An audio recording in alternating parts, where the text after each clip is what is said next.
رب أوزعني أن أشكر نعمتك التي أنعمت علي وعلى والدي وأن أعمل صالحا ترضاه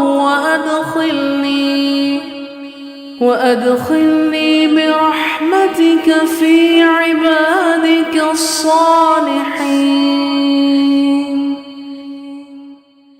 رب أوزعني أن أشكر نعمتك التي أنعمت علي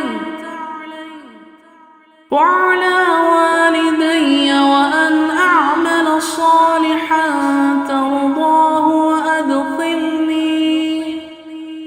وأدخلني برحمتك في عبادك الصالحين. رب أوزعني أن أشكر نعمتك التي أنعمت علي وعلى والدي وأن أعمل صالحا ترضاه وأدخلني برحمتك في عبادك الصالحين.